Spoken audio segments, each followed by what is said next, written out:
Na de feestelijke opening gisteren van de tolvrije Westerschelde-tunnel voor auto's en motoren blijven er toch vragen over hoe dat nou eigenlijk is gegaan met die tol de afgelopen jaren. We hebben zoveel meer betaald als eigenlijk alleen maar de investering en de exploitatie.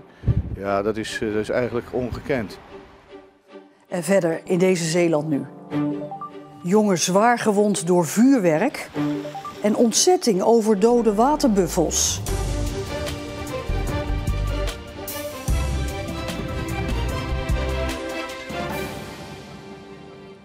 Goedenavond. In Kamperland is vanmiddag een 13-jarige jongen zwaar gewond geraakt door vuurwerk. Het ongeluk gebeurde rond 1 uur vanmiddag. Meteen werden de hulpdiensten gealarmeerd. Daarna zijn een traumahelikopter en meerdere ambulances opgeroepen. De gewonde jongen is met de traumahelikopter naar het ziekenhuis in Rotterdam gebracht. Volgens de politie en omstanders is hij zwaar gewond geraakt aan zijn hand nadat hij een cobra afstak, wat illegaal vuurwerk is. Zeeuwen hebben veel te veel tol betaald om door de Westerschelde-tunnel te rijden, vindt de stichting Zeeland Tolvrij. En nu is het genoeg. Gisteren werd de tunnel tolvrij voor personen, auto's en motoren. En nou wil de stichting dat de tol voor vrachtwagens er ook zo snel mogelijk afgaat. Het geld dat Zeeuwen ruim 20 jaar betaalde om door de tunnel te mogen rijden, is gebruikt voor andere dingen dan de Westerschelde-tunnel. Onterecht, vindt Kees Liefting van de stichting Zeeland Tolvrij. En dat is eigenlijk, en dat vinden we echt, dat het een onrechtmatig handelen is van deze overheden ten aanzien van een wet die in strijd is met een wet die de tunnelwet heet. In die tunnelwet staat dat de tol gebruikt kan worden voor de aanleg en onderhoud van de Sluiskeeltunnel en aansluitende wegen. Dat is door het Rijk en de provincie ruim opgevat. De tunnel is gebruikt als geldmachine, vinden de mensen van de stichting.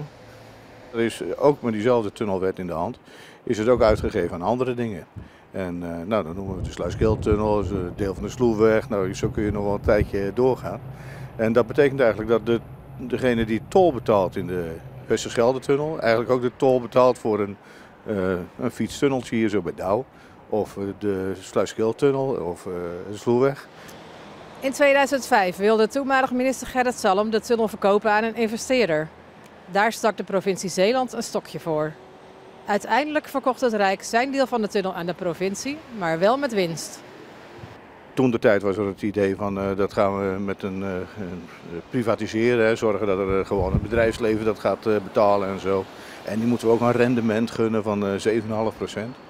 Ja, dat is dan ook allemaal gebeurd. Alleen is het nu niet verkocht aan een private partij, maar aan een andere overheid. Dus de ene overheid, het Rijk, die heeft dan een rendement gevraagd aan de andere overheid, dus de provincie. En dat heeft ze 543 miljoen opgeleverd, die wij als tolbetaler moeten betalen. Dus vandaar dat ik zeg van ja, we hebben zoveel meer betaald als eigenlijk alleen maar de investering en de exploitatie. Ja, dat is eigenlijk ongekend. Er zijn mensen die jaarlijks ruim 1000 euro kwijt waren om naar hun werk aan de overkant te gaan. Kijk, als wij dat geld allemaal niet meer hoeven uit te geven, en dat betekent gewoon dat Zeeuws-Vlaanderen eigenlijk gewoon in zijn kracht gezet wordt. En dat is gewoon nodig. De stichting heeft een plan naar het ministerie van Infrastructuur en Waterstaat en de provincie Zeeland gestuurd om de tunnel zo snel mogelijk tolvrij te maken voor vrachtwagens. Volgens Liefting is de provincie aan zet. Ik heb de indruk dat er nu te veel naar het Rijk gekeken wordt. En dat ze ook niet gewoon kijken naar de mogelijkheden die ze zelf hebben. Want ja, wij hebben ook goede financiële vooruitzichten gekregen. Waarom zouden we dat niet inzetten voor de dingen die belangrijk zijn voor de ontwikkeling van dit gebied? Ook vrachtwagens moeten zo snel mogelijk gratis door de tunnel kunnen, vindt de stichting. Dit moet gewoon klaar zijn. Die melkkoe die moet eigenlijk gewoon in het rusthuis en gewoon op het gemak geen melk meer geven. En nou, een einde aan het leven brengen. Het is onduidelijk hoe lang vrachtwagens nog moeten betalen. De meeste nieuwjaarsduiken in Zeeland gaan morgen niet door. En dat heeft te maken met het slechte weer. Volgens de organisaties gaat het om een slechte combinatie van harde zuidwestenwind, onderstroming, gevoelstemperatuur en ook hoge golven. En ga nou morgen niet op eigen houtje een duik nemen, waarschuwt bijvoorbeeld de organisatie in Westerschouwen. Want er is geen toezicht en als je dan een koude shock krijgt, is er niemand in de buurt voor hulp. Alleen de duiken in Kortgene, Breskes, Walsoorde en Katzand gaan vooralsnog door. Dit is een foto van illegaal vuurwerk dat door de politie in Middelburg in beslag is genomen. Het illegale vuurwerk werd verkocht vanuit een auto. Een flink deel ervan kwam uit Duitsland. Er zat knalvuurwerk en vuurpijlen bij die in ons land verboden zijn. Maar het ging ook om siervuurwerk zonder Nederlandse gebruiksaanwijzing. En de politie had een tip gekregen over de illegale verkoop. Een gruwelijke ontdekking van omwonenden bij het verdronken land van Saaftingen. Want daar lagen gisteren plots 6 dode waterbuffels waarbij de keel was doorgesneden. En nou blijkt dat er iets fout is gegaan bij het euthanaseren van de dieren. Een waarschuwing vooraf, deze reportage kan schokkende beelden bevatten. Hier liepen de 6 mannelijke waterbuffels. Samen met de rest van de kudde begraasden ze de schorren van het verdronken land van Saaftingen. Tot gisteren. Omwonenden zagen de dode dieren liggen.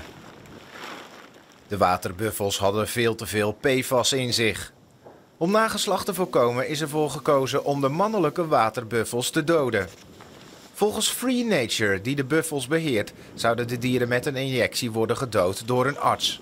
Dat ging niet goed. Ze zijn eerst in slaap gebracht en hebben vervolgens een middel gekregen wat het hart moet stoppen. En ondanks een hoge dosis leek dat niet goed aan te slaan.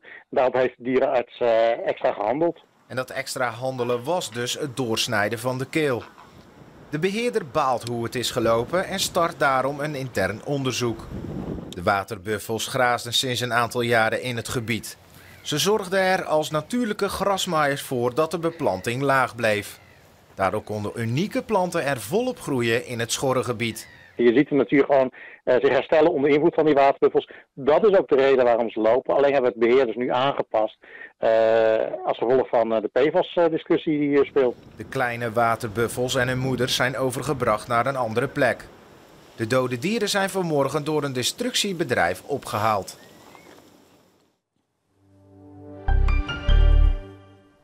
Een woning in Schravenpolder is vannacht beklad met zwarte graffiti. En ook zijn er eieren op het dak gegooid. Op de muren, ramen en schuttingen zijn de letters NSB en het woord oprotten gespoten. De bewoner staat voor een raadsel waarom zijn huis is besmeurd. En ook omwonenden begrijpen het niet. De bewoner wilde niet voor de camera reageren. De politie heeft een aangifte opgenomen en gaat uit van een kwajongensstreek. Het zou de dader of daders alleen om het vernielen zijn gegaan. Aldus een woordvoerder van de politie. Deze auto is vanochtend aangetroffen in een sloot langs de Drieweg in Heinkensand. De bestuurder was in geen velden of wegen te bekennen. De politie speurde de eigenaar daarna wel op en hij verklaarde dat hij moest uitwijken en zo in de sloot terecht kwam. Precies om middernacht gaat de inschrijving voor de kustmarathon weer open. Het weekend is dit jaar van vrijdag 3 tot met zondag 5 oktober. In totaal komen er vannacht 10.000 startbewijzen beschikbaar, zoals voor de kustmarathon en ook de wandelmarathon. Vorig jaar waren veel kaarten na een paar uur al verkocht. En het is de 22e keer dat de kustmarathon wordt gehouden. We openden de uitzending dus met een ernstig vuurwerkongeluk in Kamperland. Maar vuurwerk en ook harde knallen lijken nog steeds onlosmakelijk verbonden met de traditionele manier waarop ook in Zeeland oud en nieuw wordt gevierd. Zoals in Sirooskerke. En dan is het nu even wachten. En de vraag is altijd, hoe lang moet je dan wachten? Voor een grote groep Zeeuwen blijft het karbietschieten met oudjaar een traditie. Zo ook in Sirooskerke op Walcheren. Daar kregen ze een ontheffing van de gemeente, waardoor ze weer als vanouds konden knallen.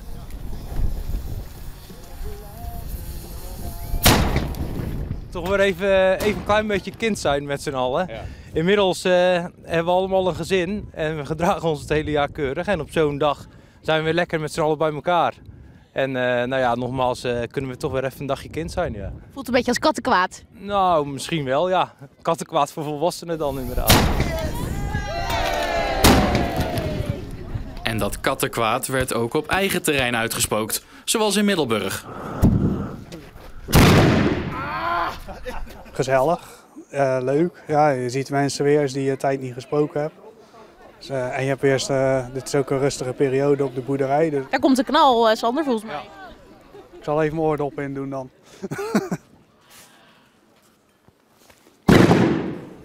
Mensen zeggen wel eens, Dat je stopt met spelen omdat je ouder wordt. Maar volgens mij word je gewoon oud omdat je stopt met spelen.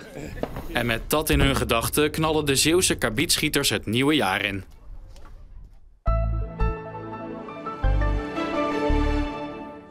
Het was ook vandaag weer bewolkt, maar alleen plaatselijk viel wat lichte regen. De windkracht was windkracht 4 tot 6. Het was wel koud, een graadje of 5. En vannacht tijdens de jaarwisseling staat er een stevige windkracht 5 tot 7... met opnieuw wat regen. Morgen, nieuwjaarsdag, worden zwaardere windstoten verwacht. En het blijft koud. Pas vrijdag wordt het droger. En volg ons ook op onze app, de socials en onze website. Kijk op onze website ook nog eens naar ons jaaroverzicht. 24 belangrijke nieuwsgebeurtenissen uit 2024. En daaronder het aftreden van de Schouwse wethouder Paula Schot. Maar ook de koninklijke opening van de nieuwe sluis in Terneuzen. En bijvoorbeeld ook het debuut van Jean-Paul van Hekken uit Arnhemuiden in het Nederlands elftal. En tot zover deze laatste Zeeland Nu van dit jaar. Op onze site is de Oud en Nieuwviering in Zeeland te volgen. En namens alle collega's hier bij Omroep Zeeland wens ik u alvast een hele fijne en hopelijk ook veilige jaarwisseling. Alvast de allerbeste wensen voor het nieuwe jaar. En ik zie u heel graag morgen weer terug in dat nieuwe jaar. Graag tot dan.